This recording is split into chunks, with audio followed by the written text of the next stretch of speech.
Hi guys, welcome back to the Doorhab channel where we bring recovery to your doorstep. I'm your favorite physical therapist, Dr. Nicole, and let's talk today about strength training in the elderly population. Sarcopenia refers to the reduction of muscle mass, strength, and function with aging.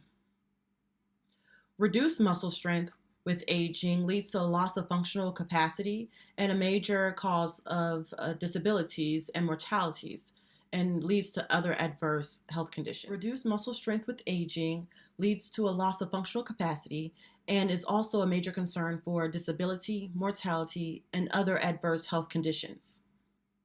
It appears that 5 to 13% of people aged 60 to 70 and 11 to 50% of people aged 80 have sarcopenia. It is estimated that about 3.6 million people in the United States have sarcopenia. Impairments in muscle strength are associated with falls, decreased mobility, decreased walking speed, functional dependence, and disability.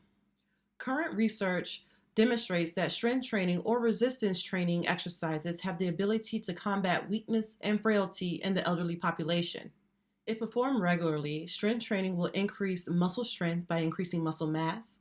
It will also improve the recruitment of motor neurons, thus improving the firing rate to allow you to move a little bit faster. For older adults, the current American College of Sports Medicine recommendations for strength training for musculoskeletal fitness are 2 to 3 times per week, with the general guidelines of 8 to 15 reps. In addition to strength training, balance training should be incorporated in your exercise programs. The benefits of strength training include increased muscle and bone mass, muscle strength, flexibility, dynamic balance, and also improves confidence and self-esteem, therefore improving your independence and vitality with age, and also reducing the risk of fall and fracture. Evidence also shows that strength training improves mobility, so increasing your gait speed. It also improves simple functional tasks such as rising from a seated position. It can also improve your proprioception and muscle inhibition. Therefore, stronger muscles will help evenly distribute the force on your joints. It will also increase your stamina, and also it improves those self-reported daily functional tasks.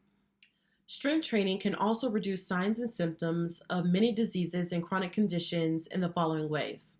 With arthritis, strength training can reduce pain and stiffness and increase strength and flexibility. With diabetes, strength training can improve blood glucose levels.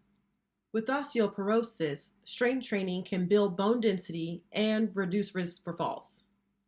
With heart disease, strength training can reduce cardiovascular risk by improving cholesterol and also improving their aerobic capacity. With heart disease, strength training can reduce cardiovascular risk, improving your cholesterol and also improving your aerobic capacity. With obesity, strength training can increase your metabolism, which will help you burn more calories, in turn, which will help with weight control. And lastly, with back pain, strength training will strengthen the back and abdominal muscles, which will reduce the stress on the spine itself. So if you have one or more of these chronic conditions, please keep this in mind. You want to speak with your doctor before you start any type of exercise program. You may need a physical by your doctor to make sure that you're clear.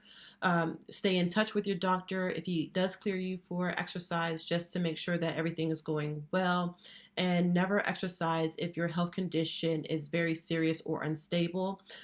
If you have new signs or symptoms, or if your doctor recommends against it.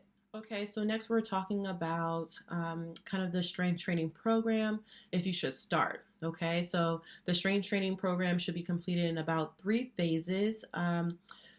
Just to keep in note, you don't want to do these exercises quickly. They should be performed in a slow, controlled manner, okay? That way you'll avoid injury, okay? With phase 1, which is the beginner phase, this just kind of helps to strengthen your body slowly and gently using your own body, your body weight, okay? Phase 2 is our intermediate phase. This is where we introduce kind of our dumbbells and our ankle weights to help increase our strength, okay? Just one reminder with this that is very important is just kind of the proper intensity. you want to make sure that when you're doing this, you stay at an appropriate level of difficulty for you. If you're able to complete 10 repetitions um, that are appropriate. So it's important to exercise at the proper intensity with the correct amount of weight for your current level of strength.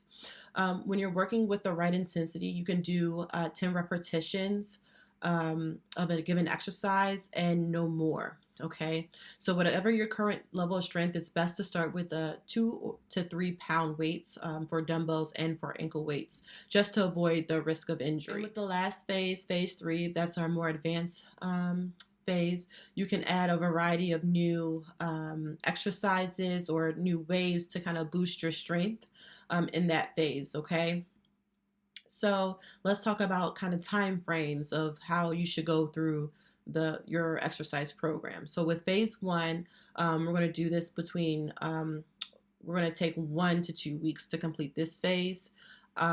Phase 2, let's do 3 to 6, and phase 3, let's go 7 to infinity, right?